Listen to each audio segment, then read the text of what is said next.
Hey everybody, this video is for everybody if you stick around to the end when I share the credit tips. However, the focus of this video is for those of you that are in the trucking industry or that use cargo vans or passenger vans for your business, but you're unaware of how your credit may be actually affecting your business and your cash flow. And I have a customer story to share about a similar situation. And just to be transparent, I don't have a deep knowledge or personal experience in this industry, but I do know the ins and outs of the industry. And more importantly, I do have a deep understanding of the financing side, the business side, and how your credit can affect both of those things. Because I do have an MBA in finance, and I've also worked for large banks and worked with several lenders as a realtor. Now, if you don't know me, I'm Will Frazier, your credit and business expert. And if you want to get more information like this, make sure you are subscribed to the channel. Make sure you like this video and turn on notifications so you'll be notified of any new videos I drop just like this. And as a quick announcement, if you didn't see the post that I did on the community tab, you probably don't know that on this coming Monday, on the 17th of January at 8 p.m. Eastern time, I'm going to be having a live event here on YouTube going on with a special guest, which is going to teach you how to get media coverage for your business that's being featured on the news, on podcasts, on different forms of media. And this is for just about any business, whether you're a for-profit or a non-profit. So make sure you check out the link down in the description so that you can RSVP for that event, which is going to be on Monday, and to see what you'll learn from this event. Now, back to the topic. So I had somebody to reach out to me for services, and they were giving me some insight on their situation that was going on. This particular person had an income issue because they were in the industry using cargo vans, and basically their entire income came to a screeching halt. Now, I don't know if you can imagine that and how much money you probably make from your business in this industry or whatever business, and just seeing all of your income come to a halt because of a situation tied to your business and your credit. So this particular person was using 2 cargo vans that he rented from Enterprise,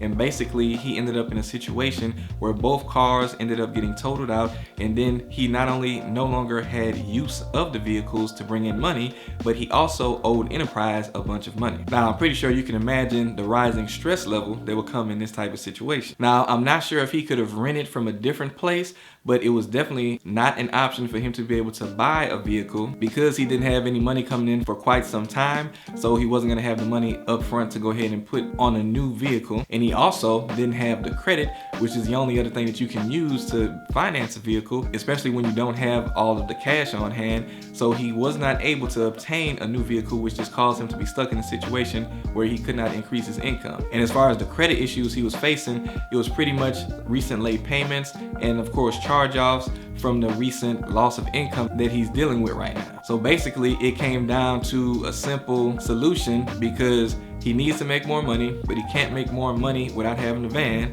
and he can't get a van without getting better credit based on his situation. So the only thing that you can really do to get started is to fix the credit so that you can get a van, and then you can bring your income back. And of course, the longer you wait to do the first thing, which is the first prerequisite to getting back to earning the money that you were making, the longer that you wait to actually start on your credit means the longer it's gonna take for you to actually be able to get back to making the money that you were used to making. So again, no credit equals no vehicle equals no income, and that's not an equation that you wanna be a part of. So some of the main takeaways that I got from that situation, which is what made me wanna share this video with you guys today, are gonna be some suggestions and things to think about if you are considering possibly getting a truck or renting and you want to know which option might be the best option for you, or if you just want to know some of the pros and cons of doing it either way. And I do understand that at certain points in business, it might make more sense for you to rent or lease versus trying to finance it because of the amount of money that you may have on hand. So I do understand that, but again, this is for you to look at your situation and see how this might apply to you. So one of the first things that you want to look at and consider is that if you're renting or leasing the vehicle,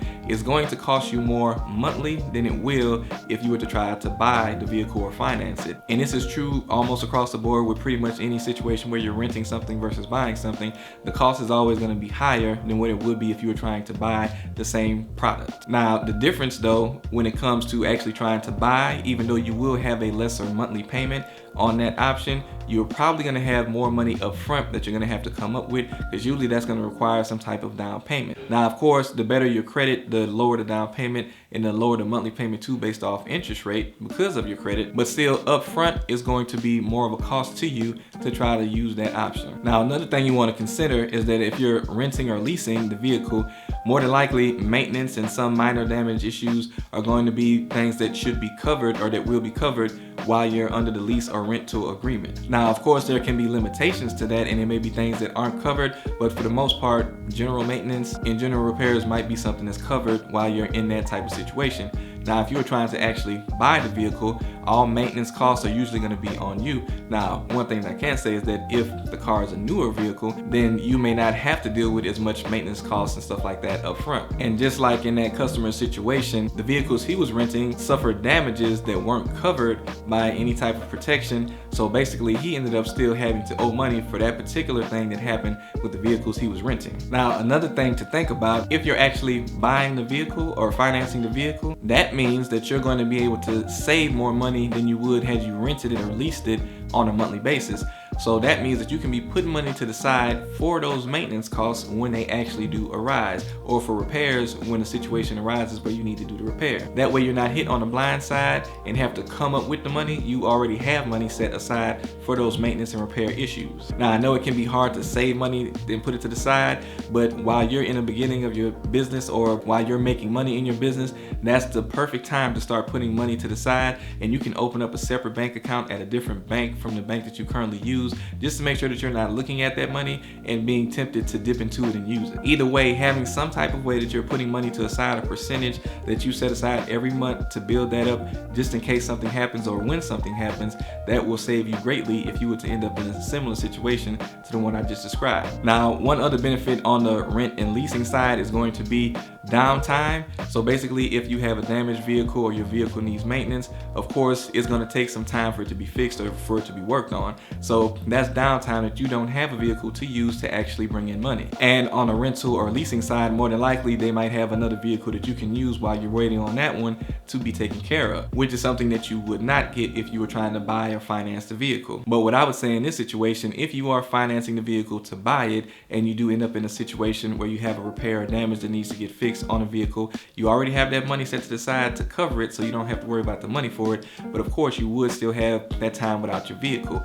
But I would say that in that situation, you could go and rent a van or whatever it is, if this is available based on, the type of truck that you have or van that you have, and you can rent that for the amount of time that you're probably going to be out of your current vehicle that you're trying to finance and purchase. So that way you are spending some money, but you're not losing business, you're not missing out on money. And of course, you would have to look and see if the cost of doing that would outweigh the money that you would have coming in for the amount of time that you are renting that, and take that into consideration. But overall, I would think that that still gives you an option to still be able to bring in money if it makes sense money-wise, and that way you wouldn't have to worry about the downtime for your vehicle that you're currently trying to buy. And of course, that's something you don't have to worry about at all if you have at least 2 vehicles. Now, again, those were just some suggestions or things to think about so that you can better prepare or figure out what it is that you want to do and which direction you would like to go.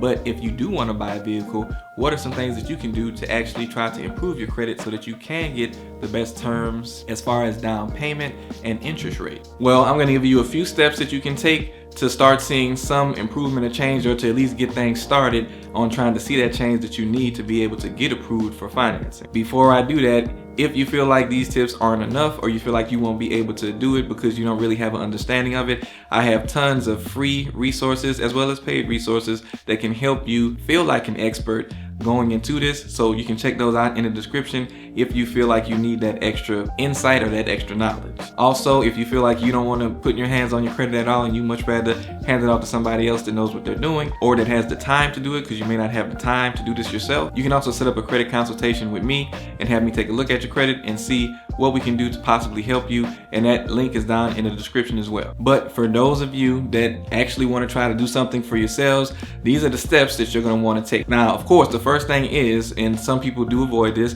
you want to get your credit report. You want to get all 3 of your credit reports from Experian, TransUnion, and Equifax. Why do you need all 3? Well, basically, you never know what bureau a lender might check. So you need to make sure that you have an idea of what's going on all 3 bureaus, because they can check any bureau or they might check multiple bureaus. Either way, you don't want to have missed out on something that you should have been dealing with before you went to an actual lender, and it could have been something you could have gotten taken care of beforehand instead of going in, getting denied, having to walk out there feeling depressed because you got to know. So we're going to work on everything from the beginning. And also you want to, if possible, make sure that you have access to FICO scores with those reports. The reason why you want to look at FICO scores and not Credit Karma is because Credit Karma will give you a Vantage score, and a lot of credit monitorings out there will give you a Vantage credit score as well. That Vantage credit score can sometimes be higher or lower than your FICO score, and the lender will be using a FICO score. And besides sometimes being higher or lower, it can also be different by as little as 20 points or as much as 100 points. So it really won't give you a gauge of where you are. And just so you know, most people are usually focused on just their score, but just so you know, the lender is focused on your score and what's on your report. So the stuff on your report is actually more important, because the stuff on your report is what determines what your score is. So if you focus on the most important part, the items and accounts on your credit report, then your score will end up being whatever it needs to be if you focus on the right things first. And if you need resources for credit reports with FICO scores, I do have those down in the description as well. Now that you have a copy of your credit reports in front of you and your FICO scores, so you can see a real good gauge of where you are and what you're working with, there are a few things that you want to try to identify so that you can know, okay, this is what I need to work on. The first thing is going to be any late payments that you might have shown up on your credit report, especially if they've been within the last year. These can be the most damaging things to your credit report, so you want to identify if you have those so that you know that, okay, this is one thing I need to work on. The next thing you want to look at is any charged off accounts that you may have, because as you know, once you get consecutive late payments, usually 3 months back to back, sometimes more depending on the company, the account is usually going to charge off or close.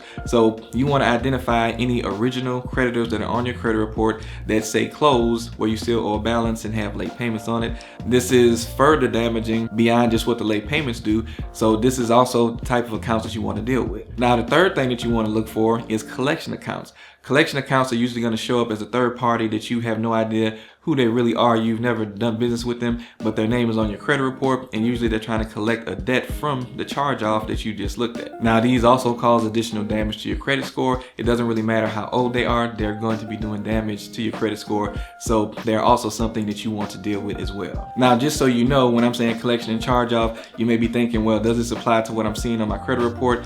Collection and charge off is the big umbrella that a lot of other little accounts fall under.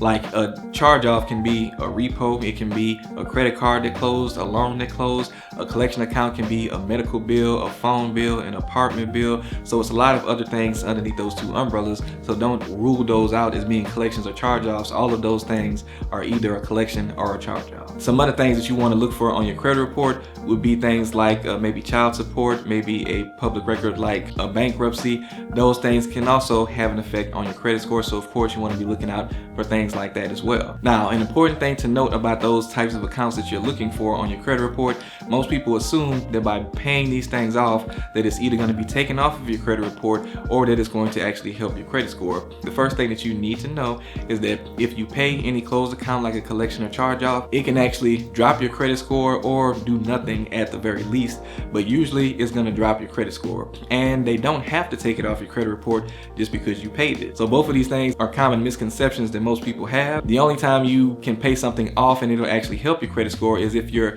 paying down open credit cards or something like that. So now this leaves the question out there that, okay, so paying these things down isn't really going to help my credit score. So what is it that I can do with these accounts that can actually help me improve my credit? Well, for one thing, I'm going to say that I have a video that I just recently did, which tells you how you can get something removed from your credit, even if it's yours. So I highly suggest you go and look for this video and check it out so that you can see what it is that goes into that in more detail. But just to cover some of what you want to be doing with these accounts is finding out if there are any errors on your credit report any misstated balances or misstated information. All of these things are what you want to find, point out, and write a dispute letter in order to try to either get those issues resolved that could be affecting your credit score, or to see about getting the account removed. Now, if you need some help in trying to write a dispute letter, I also have a video that talks about what to put in your dispute letter. So make sure you check out that video if you want some further information in detail about that, because writing your dispute letters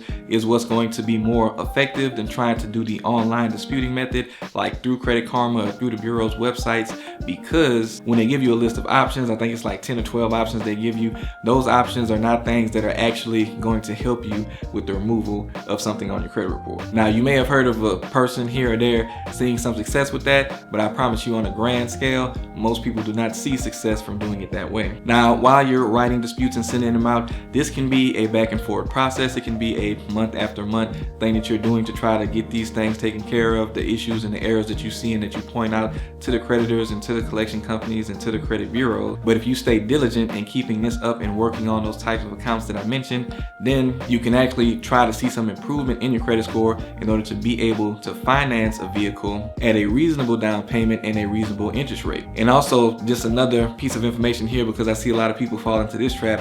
I see people thinking that they can just go get accounts to build credit and ignore all of the negative things that are there and think that their credit score is going to improve. But I can tell you that after much time of getting these accounts and building up credit, you will see how slowly your score is increasing when you're doing this, or if at all. And then at that point that you ignored the negative stuff on your credit and only tried to build credit, you would have wasted however much time it took you to do that just to realize that you still have to go back and deal with those negative issues. So with your credit, those are things that you just can't leave there and think that the past is the past and it's not going to affect you. You have to deal with your past, and then you'll be able to move on to your brighter future, being able to finance things at terms that are reasonable to you, being able to save money in certain areas, in business and in your personal life. Hopefully this information was useful. Either way, I appreciate you sticking around to the end of the video. I hope you really got value from it. If you did, make sure you subscribe to the channel, like this video, and share with anybody that you know may need this information. And I'll see you guys next time.